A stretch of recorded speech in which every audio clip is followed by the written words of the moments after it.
Протоколда сақтық шаралары да қатаң қадағаланды. Қасым-Жомарт Тоқаев өз таңдауын жасап, дауыс бергеннен кейін журналистердің сұрақтарына жауап беруге асықты. Пандемияға байланысты президентті көбіне онлайн көріп жүрген тілшілер қауымында бетпе-бет кездесуді сағынып қалғандай.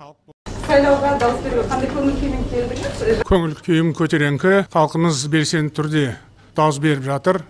Жалпы белсенділік өте жоғары, сондықтан сайлау мен айтқанымдай әділ болады, жақсы өтеді деп мен ойлаймын. Жалпы біз Қазақстанымыз болашағы үшін, еліміздің дамуы үшін дауыс беріп жатырмыз.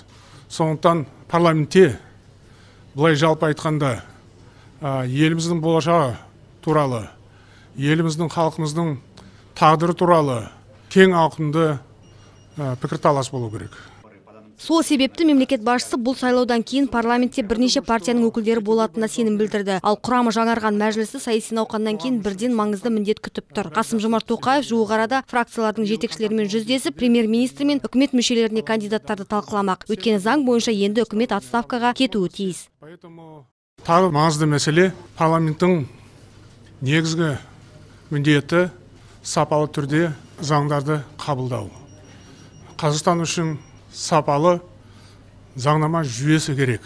Бұл елімізде де, халқымызда да үлкен жәрдем болады. Сапалы заңдарды болмаса, кемшіліктер көп болады біздің елімізде. Сондықтан бәріміз осы мүмкіндікті пайдаланып, дауыс беруіміз керек. Сондай-ақ қаңтардың 15 күні президент парламентте сөз сөйлеп, кейін ұлттық кеңестің отырысы өтетінін мәлімдеді. Онда жаңа саяси реформалар пакеті жариялануы тиіс. Демек санаулы күннен соң елдің саяси өмірі қызатпек. Брифингте Америкадағы ахуалда сөз болды. Журналистер Капитолийдегі бүлікке қатысты президенттің пікірін сұрап білді. Қасым-Жомарт Тоқаев ақш-тың сайланған президенті Джо Байденнің ұстанымын қолдайтынын жеткізіп, оқиғаға заңсыздық пен экстремизм деген баға берді. Сондай-ақ қос елдің қатынасына сызат түспейтінінен үмітті екенін жеткізді, ал қазақ халқын демократия жолынан тайынбауға шақырды. Бүгін еліміз үшін, халқымыз үшін өте ерекше күн, себебі сайлау деген кез келген елдің өміріндегі өте маңызды оқиға. Біз бәріміз ұлт болып, халық болып, бүгін дауыс беріп жатырмыз. Бұл сайлау біздің халқымыздың одан әрі дамуына үлкен серпін береді деп мен ойлаймын. Жалпы парламентке неғұрлым көп партия кірсе, біздің еліміздің болашағы үшін соғұрлым жақсы болады деп мен үміттенемін. Президент саяси науқанның әділ өтуі үшін әр үміткерге тең мүмкіндік берілгенін атап өтті. Ал халық алдында азаматтық парызын орындап, өз таңдауын жасау міндеті тұр. Нұр Отан партиясының төрағасы тұңғыш президент Нұрсұлтан Назарбаев елордадағы Астана опера театрында орналасқан нөмір 115 сайлау учаскесіне барып дауыс берді. Бұл қазақстандықтар үшін маңызды саяси шара, ал жаңа құрамдағы мәжіліс пен мәслихаттардың алдында күрделі әрі жауапты міндеттер тұрғанын айтты елбасы. Сонымен қатар тұңғыш президент сайлау Қазақстан тәуелсіздігінің 30 жылдығымен тұспа-тұс келді. Бәріміз саяси шараға жарқын болашақ қазақстандықтардың өркендеуі мен тұрмыс сапасын жақсарту үшін қатысып отырмыз деді. Нұрсұлтан Назарбаев жаңа құрамдағы мәжіліс пен мәслихаттардың алдында күрделі әрі жауапты міндеттер тұрғанын атап өтті. Ол тек қана сайлау учаскесіне келіп, бюллетенді түсірудің мәселесі емес. Бұл кезде әр елдің азаматтары өзінің бірлігін көрсетіп, парасаттылығын көрсетіп, болашаққа деген үмітін көрсетеді. Бұл сайлау деген жай ғана дауыс беру ғана емес, ол еліміздің болашағы деген сөз. Қазақ елінің, отанымыздың болашағы бір, үміті бір, мүддесі бір, біздің қанымызды, жанымызда бір, жеріміз бір. Сондықтан бүкіл дүниенің алдында тағы да бір бірлігімізді көрсету керек. Бұл сайлауда біз болашақ үшін, бірлік үшін, еліміздің ішіндегі тыныштық үшін дауыс беретін боламыз. Сондықтан сайлау учаскесіне келіп, өзінің азаматтық, конституциялық құқығын орындауға шақырамын. Парламент Сенатының төрағасы Мәулен Әшімбаев елордадағы ұлттық кітапханада орналасқан нөмір 111 сайлау учаскесіне дауыс берді. Сенат төрағасының пікірінше, бұл сайлаудың жөні бөлек, себебі бірқатар саяси реформалар алғаш рет осы науқанда жүзеге асуда. Жалпы саяси жүйемізде сайлаудың маңызы өте үлкен. Өйткені сайлау арқылы өз дауыстарын бір партияларға беру арқылы біздің азаматтарымыз мемлекеттің дамуына, үлкен бағдарламалардың жүзеге асырылуына өзінің үлесін қосатыны анық. Бұл енді демократиялық жүйенің жұмыс істеуінің бір енді осындай бір тетіктері. Сондықтан әр сайлаушы, әр азаматымыз өзінің дауысын беру керек. Әр дауыс маңызды, оған енді бейжай қарауға болмайды. Дәл осы 111-ші сайлау бөлімшесінде мәжілістің төрағасы Нұрлан Нығматуллин де дауыс берді. Ол 6-шы шақырылым депутаттарының ел үшін бірнеше маңызды заңдар қабылдағанын атап өтті. Сондай-ақ мемлекеттің тұрақты дамуы үшін әр сайлаудың маңызы бар екенін айтты. Байқаушылармен кездестім. Олар да айтып жатыр, ертеңгісінен барлығы ашылды, избирательный участокта кісілер көп, жақсы көңілмен келе жатыр. Сондықтан әрқашанда осы Қазақстанда өткен сайлаулар алдағы болған сайлау сияқты бәрі жақсы өтеді. 7-ші шақырылым депутаттары осы сұрақтарды бәрін жалғастырып, болашақта елімізге, халқымызға, қазақстандықтарда керек заңдарды қабылдайды деп сенім білдіремін. Кірісте Үкімет басшысы Асқар Мамин таңертең ертемен алғашқылардың бірі болып өзінің азаматтық борышын орындауға келді. Қаладағы Астана концерт залының ғимаратында орналасқан нөмірі 138-ші сайлау учаскесінде дауыс берді. Ал мемлекеттік хатшы Қырымбек Көшербаев елордадағы нөмірі 126-ші сайлау учаскесіне таңдауын жасады. Айта кету керек, 79-ші мектеп лицей базасында орналасқан бұл сайлау учаскесіне халықтың қарасы көп болды. Жексенбінің таңында президент әкімшілігінің басшысы Ерлан Қошанов та көппен бірге өз таңдауын жасады. Парламент пен жергілікті мәслихаттар сайлауына дауыс беру үшін ол Қазақстан темір жолы ұлттық компаниясының бас ғимаратында орналасқан 110-ші сайлау учаскесіне барды. Айта кетейік, қаладағы барлық бөлімшелерде санитарлық талаптар сақталған және кіре берсе дене қызу өлшеніп, тегін бетпердемен қолғаптар таратылды.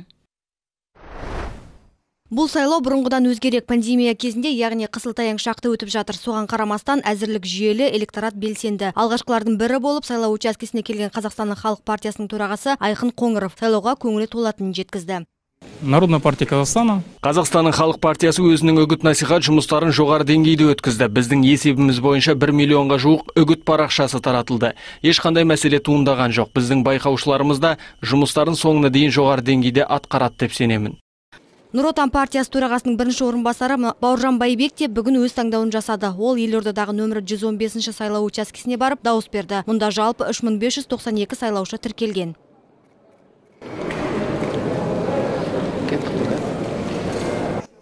Әр сайлау партиялар үшін үлкен тәжірибе, үлкен науқан, саяси ұйымдардың жұмысына жан бітіріп, үлкен мәселелердің шешілуіне түрткі береді. Сайлау учаскесіне келіп дауыс берген ауыл партиясының төрағасы Әли Бектаев осылай деді.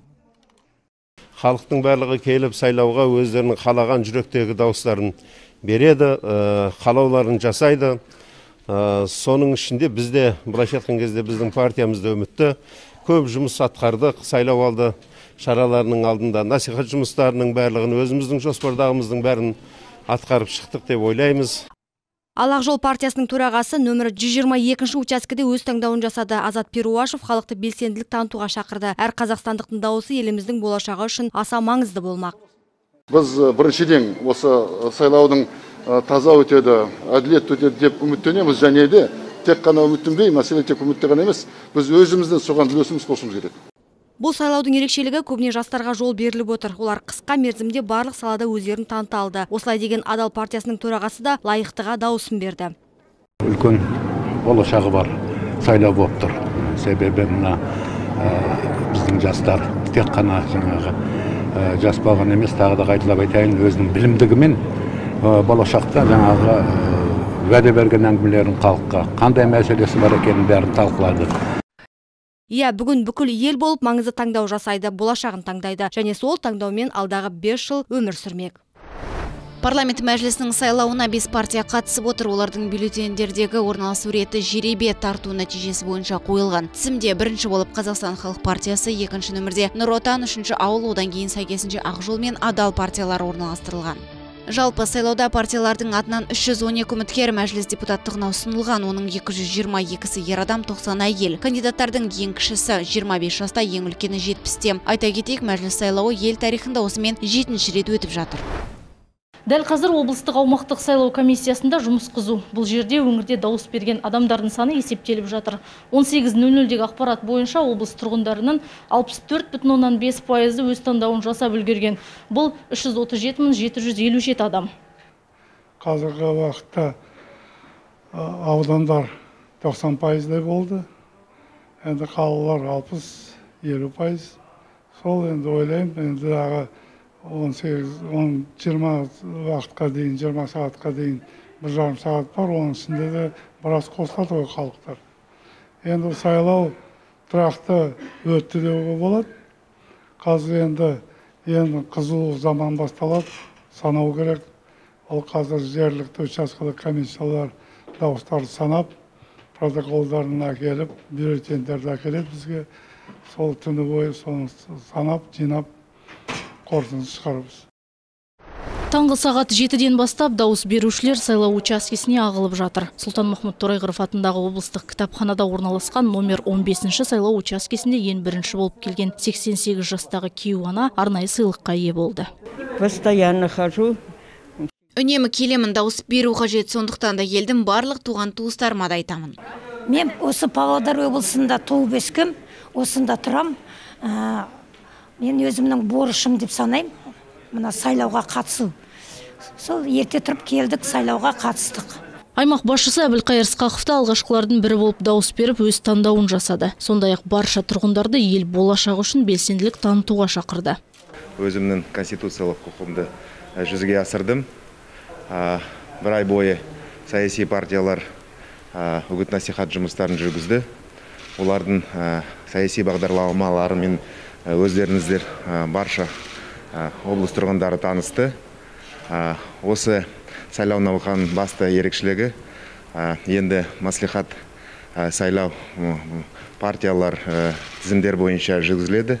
Бүгін мен өз даусымды болашақ пен тұрақтылық үшін бердім. Құрметті жерлестер, белсенділікті танытып, сайлауға қатысу үшін дауыс беруге шақырамын. Жалпы сайлауға қатысушы тұрғындардың көңіл күйі көтеріңкі. Номер 15-ші сайлау учаскесінде 1580 сайлаушы тіркелген. Айол Рахымжанова, Ниязбек Смағұл, ертіс ақпарат. Бүгін біздің ел үшін маңызды күндердің бірі мәжіліс және мәслихат депутаттарының сайлау күні. Яғни сайлауға қатысу Қазақстан Республикасының кез келген азаматының азаматтық борышы. Бүгінгі сайлау елдегі жағдайға байланысты өзгеше өтуде әрине. Кіреберісте учаскеге әрбір сайлаушыға қолдарына мынадай қолғаптар, бетперделер таратады. Одан бөлек жағдайға байланысты барлық кабиналардың есіктері ашық және араларында бірқатар арақашықтық сақталған екен. Бұл Павлодар қаласындағы нөмірі 25-ші мектепте орналасқан нөмір 125-ші сайлау учаскесі. Әнұран шырқалды, сағат тілі саңғы 7:00-ге жеткенде сайлау учаскесіне алғашқы сайлаушылар кіре бастады. Бақылаушылар мен осы жердегі жағдайды қадағалаушылар жұмысқа сақадай сай дайын. Алғашқылардың бірі болып Павлодар қаласының әкімі Ержан Иманслям дауыс беруге келді.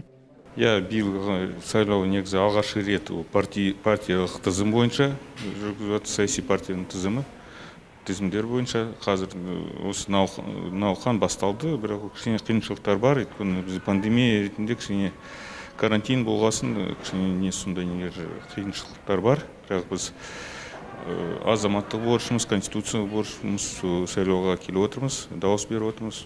Сондықтан әр азаматтың, Қазақстан Республикасы азаматтардың құқығы.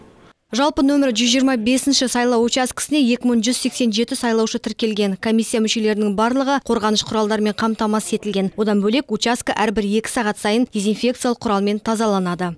Для наблюдателей бақылаушылар үшін көп орындықтар мен стөлдер әзірлеген еді, алайда бас санитарлық дәрігердің қаулысымен әр адамға 1,5-2 метр ғана, яғни әр адам 4 шаршы метр аймақта ғана отыру керек. Сондықтан орындықтар мен стөлдерді алып тастадық. Айта кетейік, облыстық аумақтық сайлау комиссиясының ақпаратынша Павлодар қаласында 138 сайлау учаскесі жұмысқа кірісіп, сайлаушыларды қабылдауға кірісті. Самал Қалиқызы, Юрий Белевский, ертіс ақпарат. Ресейдегі Қазақстан азаматтары да еліміздің тағдырына бейжай қарамай өз таңдауларын жасап дауыс беруде. Ең үлкен сайлау учаскесі ол әрине Мәскеу қаласында елшілік ғимаратында орналасқан нөмірі 265-ші сайлау учаскесі жергілікті уақытпен таңғы 7:00-де ашылды, кешкі 20:00-ге дейін жұмыс істейді. Айта кетейік, азаматтар арнайы консулдық есепке де тұрғызылды, жедел желі іске қосылып, мамандар тұрғындардың, жалпы біздің еліміздің азаматтарының сұрақтарына жауап беруде. Мен Ресейде жұмыс бабымен жүрмін, және әр сайлау сайын біз отбасымызбен сайлауға қатысамыз, және де Ресейдегі, шет елдегі біздің қандас азаматтарды сайлауға шақырамын. Бұдан бөлек Ресейдің тағы 4 қаласында сайлау учаскелері жұмыс істеп тұр. Оларды жергілікті уақыт бойынша таңғы 7:00-ден кешкі 20:00-ге дейін ашық. Жалпы осы сайлау учаскелерінде қазіргі эпидахуалға байланысты карантиндік талаптарда қатаң сақталған, яғни бетперде тағу міндеттеледі, сонымен қатар әлеуметтік ара қашықтықта сақталып отыр. Кемеңгер ауылындағы сайлаушыларда өте белсенді. Таңмен таласа келіп, әрқайсысы ел болашағы үшін таңдау жасауға асығуда. Мемлекеттік маңызы бар саяси науқанға әр азамат біргісідей атсалысу керек деп есептейді ауыл тұрғындары. Бүгінгі сайлаудың басты мақсаты адам өзінің азаматтық позициясын көрсету керек деп ойлаймын. Сондықтан бүгінгі шараларға дауыс беруге шақырамын. Мен де өз азаматтық позициямды көрсетуге келдім. Нөмірі 397-ші сайлау учаскесінде 9 адам қызмет атқарып жатыр. Бұндағы сайлаушылардың жалпы саны 2000-нан асып жығылады. Әзірге ешқандай заң бұзушылықтар орын алмағанын айтады учаскелік комиссия төрағасы Ерсайын Дүйсенов. Сайлаушылардың бүгінгі келіп жатқан несі мен ойымша жақсы. Өте қазір 12-1-ге дейін біз 50%-ды орындаймыз деп ойлаймын. Енді 20 желтоқсаннан бастап жұмыс жасауға бастадық. Барлық өз комиссия мүшелері белсенді қатысып жатыр. Барлықтарына рахмет. Енді мен ойлаймын, бұның барлығы ел үшін жасап жатқан жұмысымыз.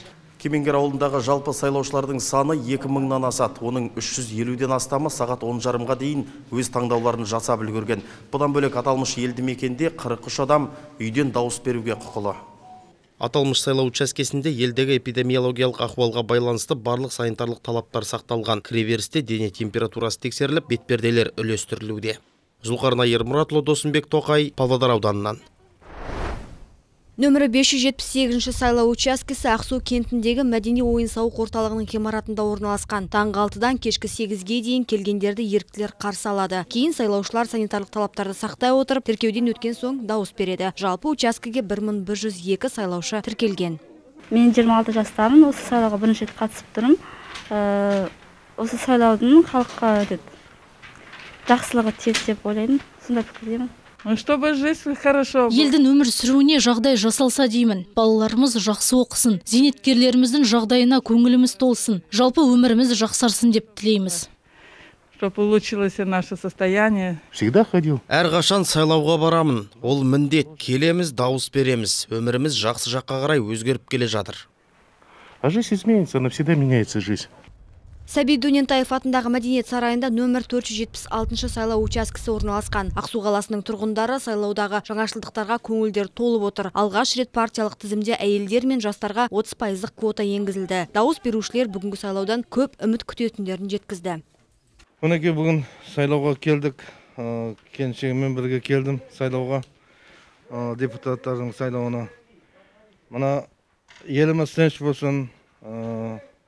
Халқымыз, еліміз, ел басшымыз аман болсын, президентіміз аман болсын, балдарымыз, өзіміз аман болайық. Енді ол дауыс беру біздің міндетіміз ғой негізі.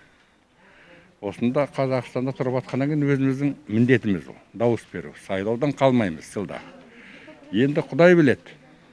Бұл партия қалай болатын, қандай жағдайда болатын. Дауыс бердік. Айта кетейік, нөмір 476-шы сайлау учаскесінде 2148 адам тіркелген. Мұнда дауыс беру үшін барлық жағдайлар жасалған. Мүмкіндігі шектеулі тұлғалар үшін арнайы бұрыш әзірленген. Қажетті ақпараттары бар арнайы аумақтар дайындалды. Сондай-ақ нашар көретін және нашар еститін азаматтар үшін құлаққаптар мен толық экранда видео ұсынылады. Braille қарпымен терілген ақпараттар да бар. Самал Қалиқызы, Ринат Абдулкаюмов, Дәулет Қошқарбаев, Ертіс ақпарат.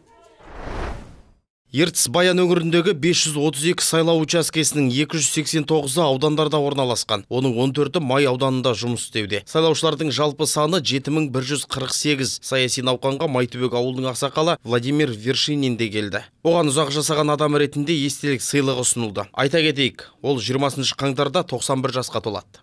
Ал Железин ауданында 36 сайлау учаскесі бар. Бұл жерде бақылаушылар мен сенімді тұлғалар барын салып қызмет етуде. Түске дейін сайлаушылардың 50% өз таңдауларын жасап үлгерген.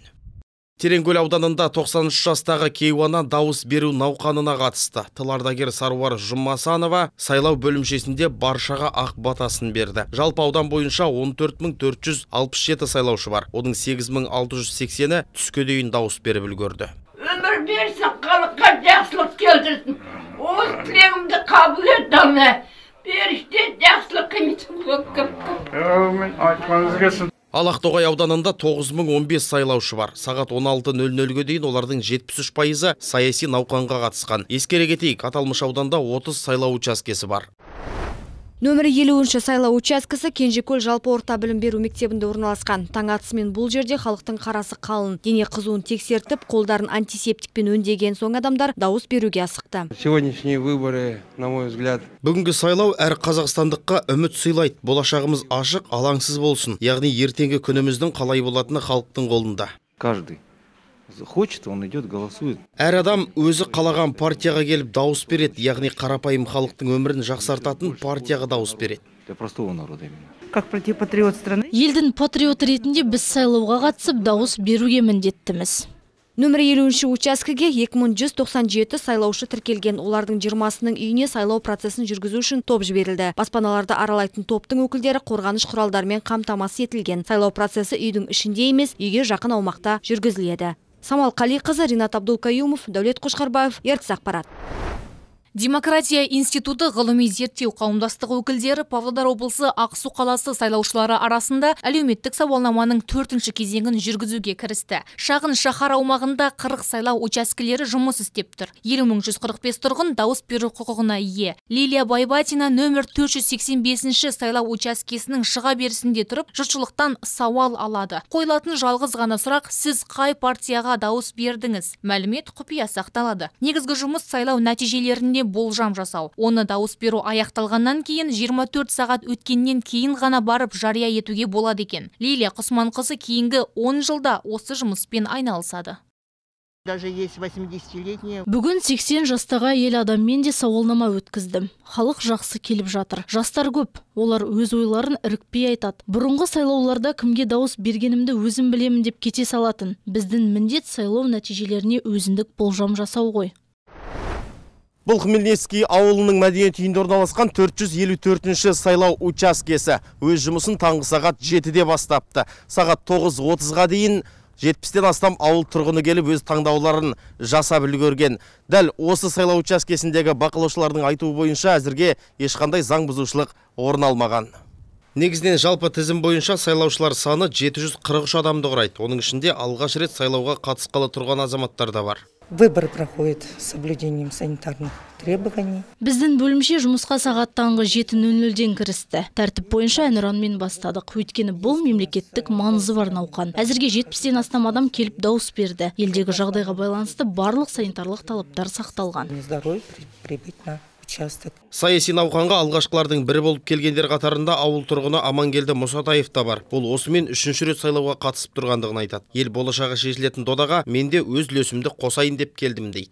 Мемлекеттік шараларға қатысу біздің мемлекетіміздің әр азаматына парыз, яғни міндеті. Сондықтан жерлестерімізге айтарым, осы сайлауға кешікпей келулерін сұраймын. Бұдан бөлек аталмыш елді мекенде денсаулықтарына байланысты үйден дауыс беретін азаматтар да бар. Олардың жалпы саны 22 адамды құрайды. Атап өту керек, барлық санитарлық талаптар күшейтілген. Сайлаушылар әлеуметтік арақашықтықты сақтау арқылы дауыс беруде. Зұлқарнай Ермұратұлы, Досымбек Тоқай, Шарбақты ауданынан.